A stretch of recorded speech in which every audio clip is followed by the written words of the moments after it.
INEO est une société de 14 000 personnes qui est présente dans toute la France et qui a des relations très étroites avec le monde de la ville, que ce soit les collectivités, mais également les usagers que nous sommes tous des divers services qu'il y a à l'échelle de la ville. INEO a une vision d'aller vers la ville intelligente autour d'un concept que nous appelons l'intelligence ambiante, c'est-à-dire la convergence de l'informatique, les technologies nouvelles de la communication, l'Internet des objets, ce qu'on appelle la ville connectée, les objets connectés et l'énergie, pour, à partir des services et des infrastructures d'aujourd'hui, créer les services de demain et les infrastructures de demain, qui, elles, sont interconnectées. Donc, on a cette notion de convergence des fédérations, donc ce qu'on appelle, nous, un système des systèmes, nous permettant de mutualiser nos investissements, d'améliorer nos services, d'offrir des prestations de meilleure qualité et permettre de créer donc, une ville durable, une ville donc, faisant appel aux technologies numériques, capable en même temps d'intégrer des nouveaux modes de vie, des nouveaux modes de transport, la mobilité électrique, la santé à domicile, une éducation dans laquelle on apporte de l'information à peu près aux étudiants, mais qui sont également donc, des gens qui se déplacent dans la ville. Bref, créer de manière décentralisée des services dans lesquels on a un ensemble de technologies convergentes pour satisfaire de nouveaux usages.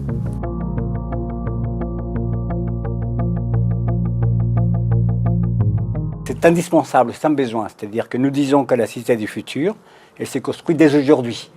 Si on prend des exemples concrets en France, donc nous, INEO par exemple, on va s'intéresser à l'éclairage public intelligent. Donc aujourd'hui, INEO gère 650 000 points d'éclairage sur toute la France. On est capable aujourd'hui non seulement de maîtriser l'énergie, mais offrir un meilleur service.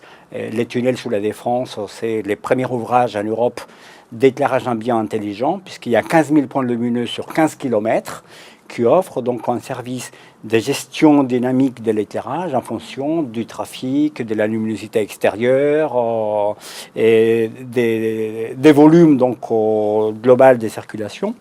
Et ça existe dès aujourd'hui. La ville de Paris, la ville de Nice, la ville de Cannes, la ville de Nîmes sont équipées de systèmes dans lesquels on cartographie la ville, on géolocalise les équipements, on les interconnecte au travers des réseaux, on installe des réseaux, fibrés et non fibrés, non opérés et opérés, et on crée à ce moment-là de nouveaux usages grâce à la géolocalisation et à l'interactivité. On a également, dans une ville comme Bonn, donc en Côte d'Or, la gestion, la mise en valeur du patrimoine architectural de la ville, couplé à des parcours interactifs, couplé avec des bornes qui permettent donc aux touristes de mieux connaître la ville, tout en faisant de la projection donc des écrans de lumière sur les bâtiments historiques. On a des villes, des communes donc en Île-de-France, au Bougival, où en même temps on fait de l'efficacité énergétique des écoles primaires et on fait en même temps de l'éclairage public intelligent à l'extérieur. Donc c'est cette notion d'indoor et d'outdoor, d'intérieur et d'extérieur dans un continuum qui fait de la convergence. Mais on a aussi des toutes petites villes en Provence où on fait également ce type d'opérations d'éclairage intelligent ou de gestion des infrastructures. Donc la ville de Valoris, par exemple, donc au Dugouin, sont des exemples, ou même à l'échelle des petites villes, petites communes, on offre donc cette capacité à créer de l'intelligence par des infrastructures d'aujourd'hui, tout en préparant celles de demain. Ensuite, il y a des nouveaux usages, complètement nouveaux, qui demandent de nouvelles infrastructures.